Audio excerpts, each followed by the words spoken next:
dahil sa kabaitan ni Sir Paul, masyado siyang mabait, no? Ang problema, may mga tao talagang mapagsamantala. Yun yun. And kahit na pa rin, to the point na nagla-live na siya at sinasabi na niya ang naging dahilan ng pagkakaroon ng hindi pagkakaunawaan ay dahil sa taong yon, pero dahil sa kabaitan pa rin ni Sir Paul, hindi niya pa rin binanggit straight away na pwede naman niyang gawin, no? Kung si Sir Paul ay isa lang tao na yung alam mo yun, yung mahilig mag-revenge, sinabi niya yung pangalan, pero inasahan niya na yung mga subscribers niya na matagal lang nakasubscribe is maiintindihan nila ang sinasabi niya. So, let's cut to the chase na tinatawag. So, ibig sabihin ko, let's cut to the chase. Sabihin natin ang totoo, yung hindi nabanggit ni Sir Paul na siya ang naging problema ng team, hindi lang ng Chris Pao, but ng buong team, siya po yung sinasabi niya na si Dongs TV. It's very obvious na hindi man niya pinangalanan is yon ang gusto niyang tukuyin. So ako ngayon tutukuyin ko because sasabihin ko kasi obviously na yon ang sinasabi ni Sir Paul na si Dongs TV na yon, siya yung naging mitsa ng naging hindi magandang pangyayari nung sila ay nasa Mindoro. Okay. At ayun nga yung sinasabi ko, na dahil sa kabaitan ni Sir Paul, kung minsan may mga tao talagang mapagsamantala, hindi po natin talaga pwedeng na kahit ano pa talaga ang kabaitan na gawin mo sa isang tao, na kahit paibigay mo na ang iyong kamay, ang gusto pa rin nila ay pati yung paa, yung ulo, yung isa pang kamay, yung balikat, yung bituka, gusto pa rin nila kunin sa'yo. May mga tao pong ganun. At ayun nga ang nangyari sa team ng Pugong Biyahero nung sila ay pumunta ng Mindoro at yun ang sinabi ni Sir Paul na okay naman kami, sabi niya. Ito po kasi, yung hindi lang dahil sa, ito may aaminin po ako sa inyo. Bago po nag-live si Sir Paul, nag-usap na kami. Aminin ko po. Kaya lang, hindi ako pwedeng magsabi ng mga pinag-usapan namin. Ang pwede ko lang na pag-usapan natin na sasabihin sa inyo is kung ano yung sinabi niya sa kanyang live. Kasi ako, may respeto ako kay Sir Paul.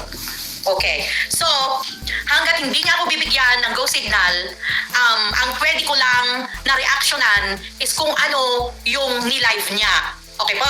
You get me? So, kung ano yung ni-live niya, and at the same time, kung ano yung mga pwede kong isabi na dahil sa aking sariling education, sariling kaalaman, pero hindi ko pwedeng sabihin kung ano ang sinabi sa akin ni Sir Paul. Okay. So, kaya sinasabi ko po sa inyo, kumalma po tayo. Dahil, meron talaga pong naging ahas. Ayun nga, si Dongs TV. Na itong Dongs TV na to, hindi lang siya ahas, wala pa siyang utang na loob. Naging mitsa siya ng hindi lang Chris Pao, kung hindi tinatawag na pagiging isang traidor, isang ahas, isang walang utang na loob, kung basta ganon.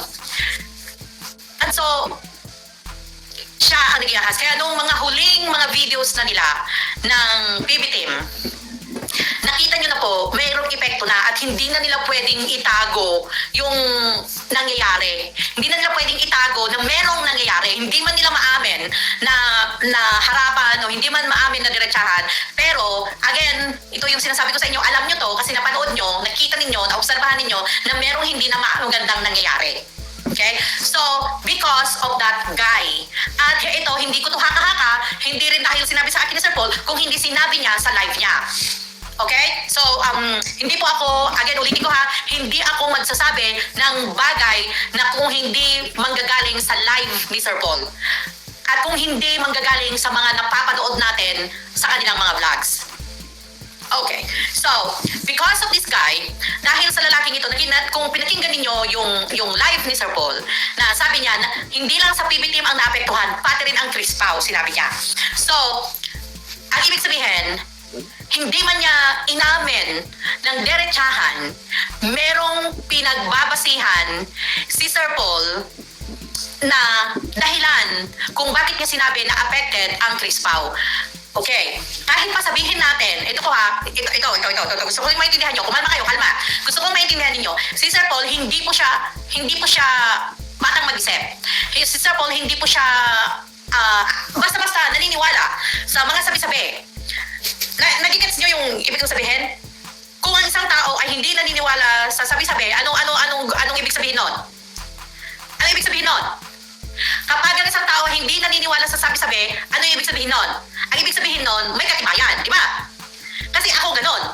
Bago hindi ako naniniwala sa sabi-sabi, kailangan meron akong katibayan. Meron akong pruweba. Kasi mahirap ang basta-basta nagbibintang. Okay, now, kung hindi mabait si Sir Paul, nakita nyo kung paano yung engkar na yon, kung ano yung ginagawa ng engkar na yon, kung ano-ano yung mga pinagsasabi niya, sino-sino yung mga inaaway niya. Pero sa kabaitan ni Sir Paul, sinasabi pa rin niya, intindihan na lang po natin yung tao, wag natin siyang i-bash, may pinagdadaan sa siguro. So, ganun yon. So now, kung ganon si Sir Paul sa isang babae, kung si Sir Paul is maunawain, ito, pakinggan niyo ako, tumigil kayo muna mag-type, pakinggan niyo ako. Kung si Sir Paul is mabait sa isang babae na hindi niya karelasyon at inuunawan niya ito, pakinggan niyo ha, gamitin niyo yung sentido común niyo. Sentido común, gamitin niyo dito sa sinasabi ko. Very, very easy. Hindi mo kailangan kausapin si Sir Paul para maintindihan mo.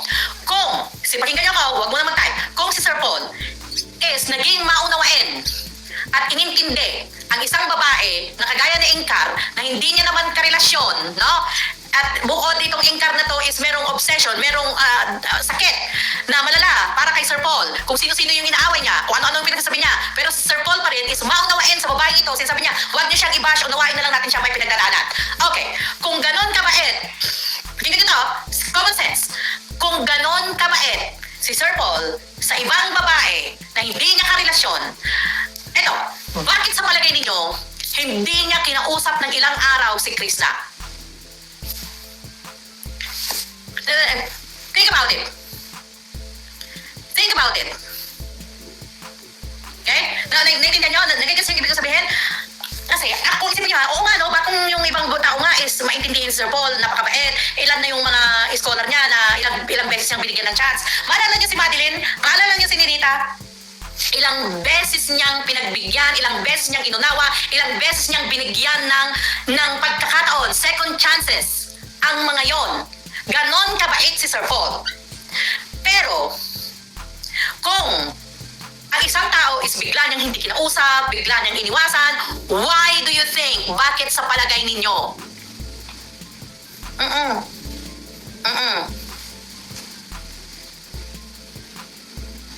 Utak. Gamitin ang utak. Yung mga may common sense, nagigets nila to, ang sinasabi ko.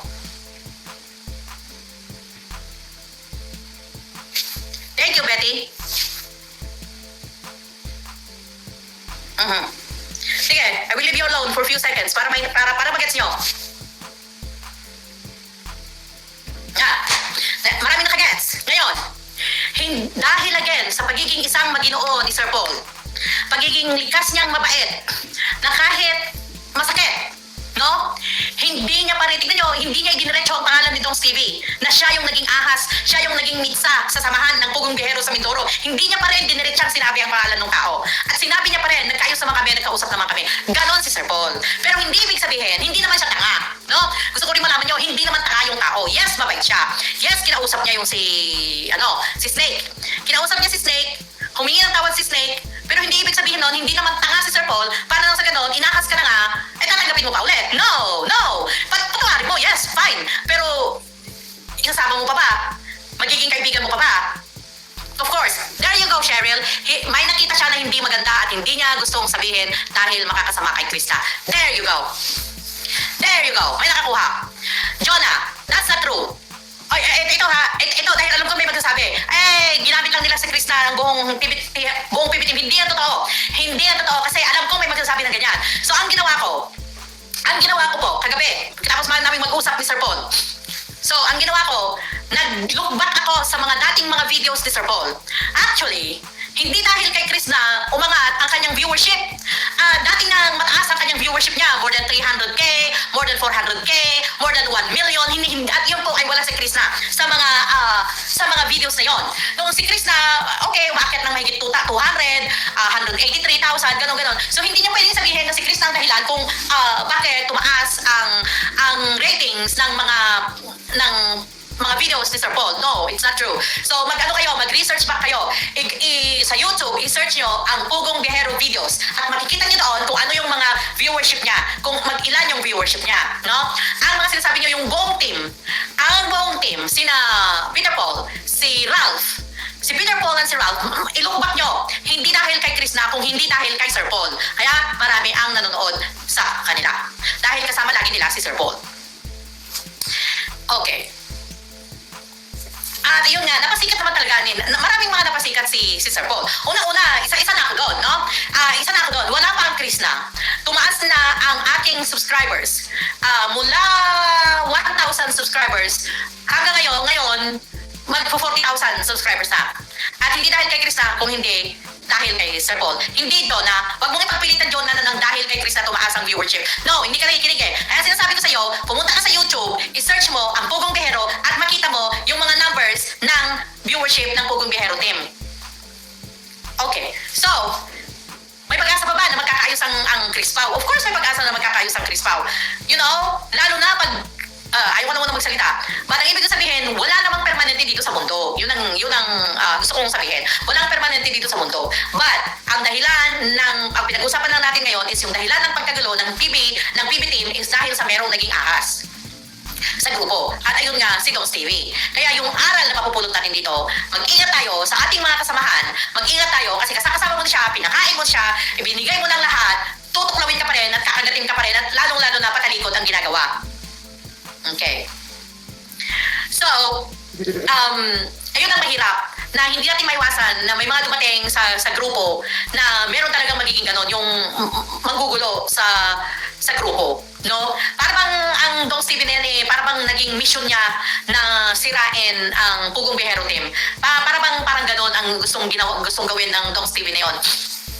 Kaya nga, actually hindi ko naman pinapanood ang mga videos ng Don's TV na yun eh. Pero may mga nabasa ko ng mga comments na kinokontra niya lagi kung ano yung sinasabi ni Master Ringring, ganon. Tapos meron pang nagsabi na meron siyang video na pagsilosin natin si Sir Paul. Bakit unang-una, kahit pa gawin mong kunwari lang yun, kahit pa gawin mong kunwari lang yung pag-video na yun na pagsilosin si Sir Paul, bakit mo gagawin yun? You know, ano mo yun eh, kumbaga siya yung pinaka-boss, siya yung pinaka-leader ng group, tapos ganun ang gagawin mo. Out of respect, na kahit pa video-video lang yan, na kahit pa kunwari lang, huwag mong gagawin yung ganun, yung mag-video ko na, pagsilusin natin si Sir Paul. Like, para bang ngayon yung naisip ko, na parang ang purpose talaga ni Don's TV, kung bakit siya sumama, o bakit siya nakiusap na sumama sa Pugong Biyahero team, nung sila ay nagpunta ng Mindoro, para sirain ng grupo. Parang ganun ang nakita ko na naging purpose ng, ano na yan, ng ahas na yan, yung Don's TV na yan. Ayun.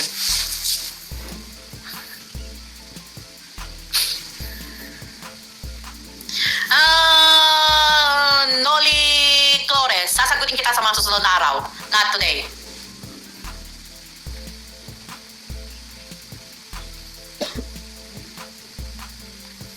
So, yun talaga ang alam kong purpose ni Don's TV talaga na sirain ang Pugong Biyahero team.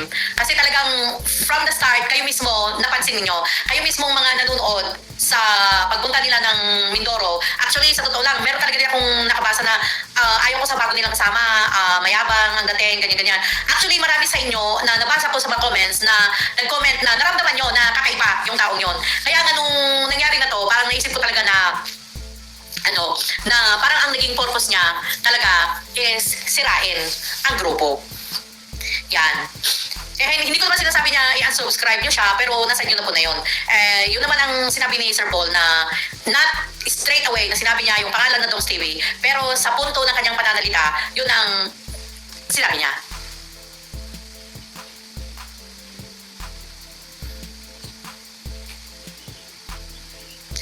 Arlene,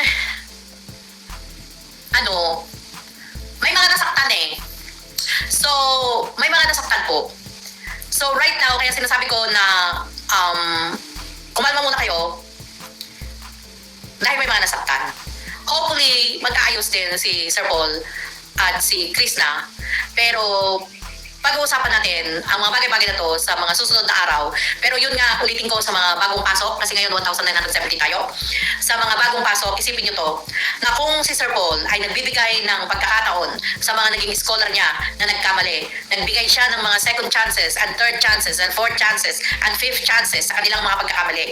Si Engkar, na kung ano-ano ang ginagawa niya, kung ano-ano ang mga sinasabi ng Engkar na to, pero si Sir Paul, nagiging maintindihin pa rin siya, naging mabait pa rin siya, at sinabi niya pa rin na intindihan niyo na lang natin siya, huwag niyo siyang i-bash, may pinagdadaanan. Kung ganon ang katauhan ni Sir Paul sa mga taong, mga babae na nagkamali pero binigyan niya ng pagkakataon, bakit ganon ang naging resulta kay Krista? So, yun na lang ang gusto kong isipin nyo. Pero ang talaga may kasalanan doon talaga sa pagkaroon ng kaguluhan ng buong Pugong Behero team si Dong Stevie. Narinig nyo yun kay Sir Paul. Hindi nyo yun narinig sa akin. Ang akin lang is pinangalanan ko lang yung taong sinasabi niya. Pinangalanan ko lang yung taong sinasabi niya. Ngayon, sa mga susunod na araw, pag-usapan natin pa ang mga ibang bagay. Kaya lang alam ko na marami sa inyong nasaktan, yung mga nakaintindi sa sinabi ni Sir Paul, yung mga naka-interpret sa sinabi ni Sir Paul, is alam kong nasaktan kayo. Which is, that's normal naman syempre. Pero wag nyo rin kalimutan na pati ang ating Pugong Behero ay nasaktan. Kasi wag kayong doon lang sa isang side. Gusto ko lang itong ipaalala sa inyo. Si Pugong Behero, napakasikat. 40 years old na siya. Ngayon lang siya, 2 months ago lang siya nag-public na sinabi niya sa harapan ng video na pinanood ng milyon-milyon niyang mga subscribers na na-inlove siya kay Krishna. Okay? Kaya, and then, nangyari ang isang bagay na hindi inaasahan. Nasaktan din po yung tao. Huwag nyo lang iniisip na, ay, kawawa naman si Krishna. Ay, si Krishna. Oh, hey, hold on a moment. Sa kwento ni Sir Paul, sa live niya, nasaktan si Sir Paul. Kaya ang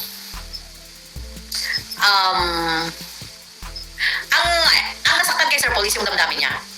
Kasi, yun nga, at saka yung hindi lang yung damdamin niya, pati rin yung ego niya.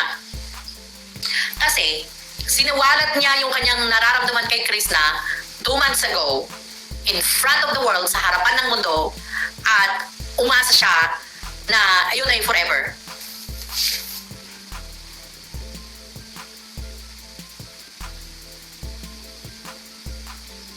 Bigyan ko kayo ng ilang seconds para ma-realize yung sinasabi ko.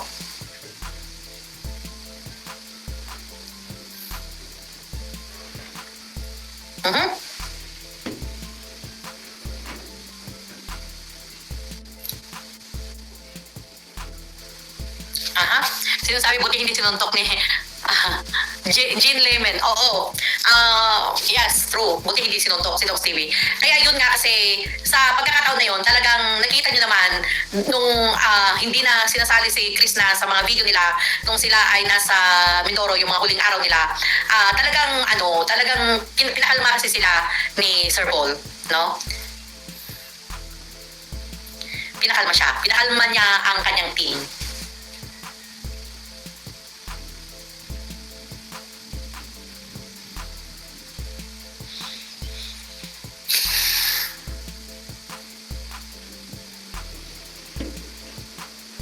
But then again, habang may buhay, may pag-asa. You know?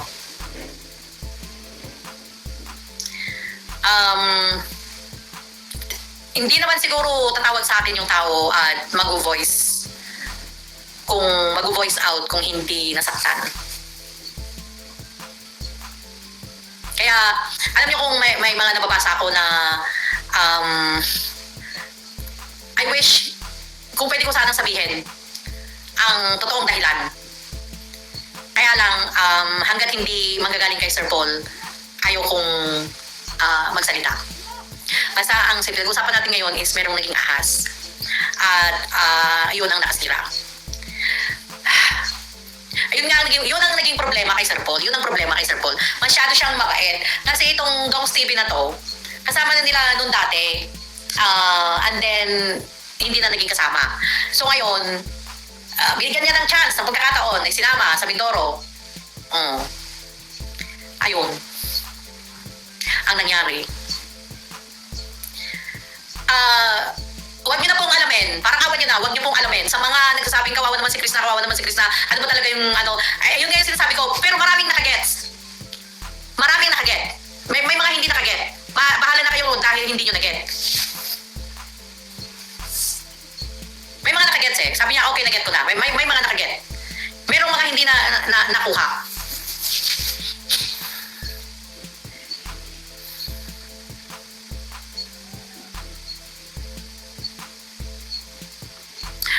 Okay. So, nagsabi naman kung hindi sana nila dinala si Teresita. Okay, sa Madam Teresita. I want you to remember na hindi naman originally na dapat kasama si Chris na sa Mindoro, di ba? Yung pag magbalikan yung mga vlogs nila, hindi man siya dapat kasama sa Mindoro. Si Chris na lang talaga ang nag-ask na sumama siya sa Mindoro. Okay? So, ito na lang ang isipin natin. May mga pangyayari na talagang mangyayari para masubok ang ating katatagan.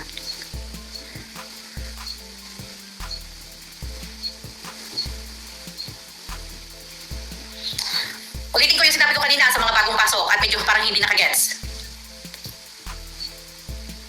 Si Sir Paul, hindi po siya yung basta-basta naniniwala lang sa sabi-sabi. Hindi yung naintindihan yung live niya eh.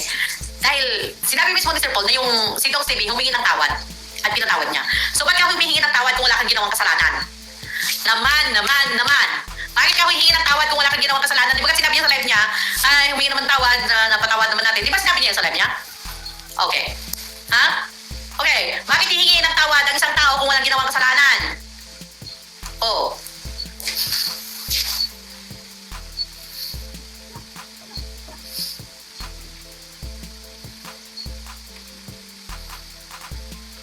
Sana lang umasa tayo na magkaroon ng pangalawang magkaroon ng second chance, no?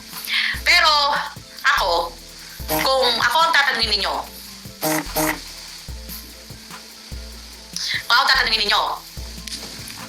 yung ganong klase ng kadahilanan, kung ako,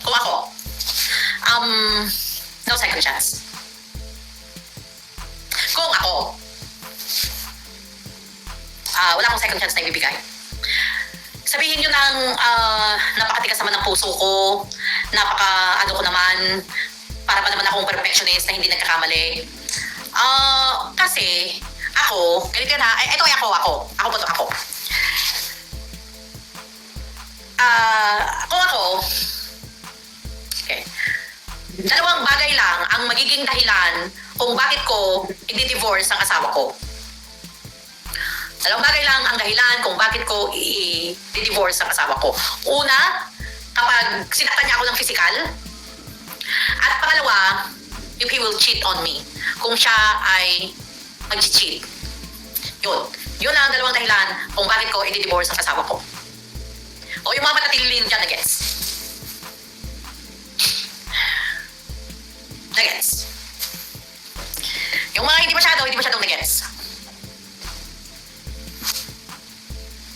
No, yung mga bagong pasok ko, the snake is Dane Castle, the snake is Dongs TV. Ay, sorry, yung mga bagong pasok. Kanina ko pa sinasabi, sorry ha. Ang sinasabi ko na ahas is si Dongs TV. Yun yung sinabi ni Sir Paul. No? Na maayos sila na team na pumunta sa Mindoro, meron silang naging kasama, at yun ang sumira sa samahan ng Bugong Biyahero Team, o nag-try na mangsira sa samahan ng Bugong Biyahero Team at ng Chris Pau. Sinabi niya yon. Okay. Sinabi ni Sir Paul yun. Hindi niya pinangalanan. Pero obvious kung sino yung sinasabi niya. Ako, pinangalanan ko, si Dongs TV.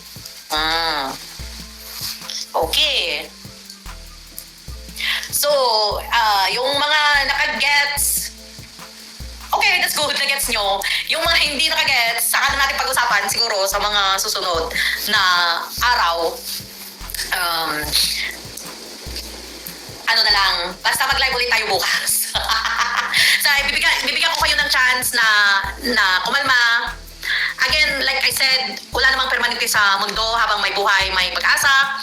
You know, sa inyo na gusto talaga ang Chris Pao, that's fine.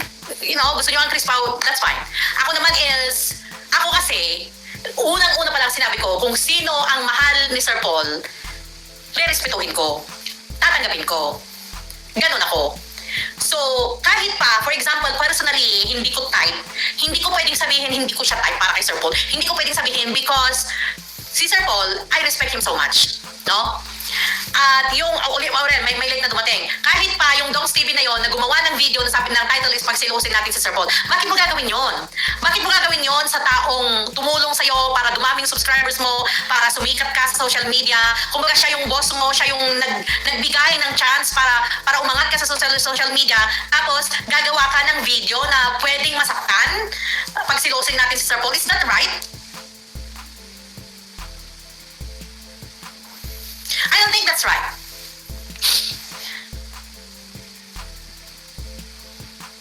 No? So anyway, that's me. Yun lang naman sa akin. Pero ako, again, like I said, I respect Chris na kasi nga, nagustuhan siya ni Sir Paul. Ngayon, hopefully pa rin talaga na kung talagang sila is yung bagay na to na nangyari is pagsubok ng kanilang relasyon na kay Sir Paul na yun. Na kay Sir Paul na yun, no?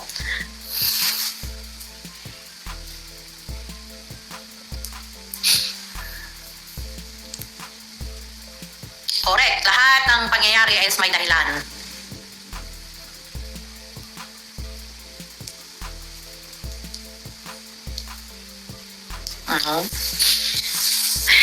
So, kaya nga po, kalma lang po tayo. Take a deep breath. Pagdasal natin na kung sila nga talaga, kung gusto talaga ni Lord na sila talaga, sana malagpasan nila ang napakatinding pagsubok na to. Adelo Angel, but once the trust is broken, yun ang problema. But you know, who knows? You know?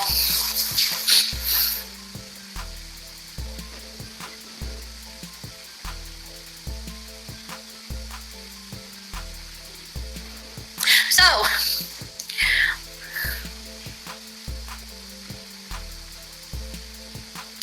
basta pag-usapan natin yung ahas na yun ng Dongs TV na yun, na siya yung sumira ng mga bagay-bagay, at yun lang ang pag-uusapan natin ngayong araw na to, na hopefully, malampasan. At think about it. Kung isipin nyo to, sa tagal nyo nakakilala si Sir Paul na napakabait niyang tao, at nagbibigay siya ng chances sa mga taong nagkamali. Now, sinesend niya pinapauwi niya si Chris na for 2 weeks, na hopefully kumalma ang lahat. Kung papabalikin pa ba siya, we'll see. No? We'll see.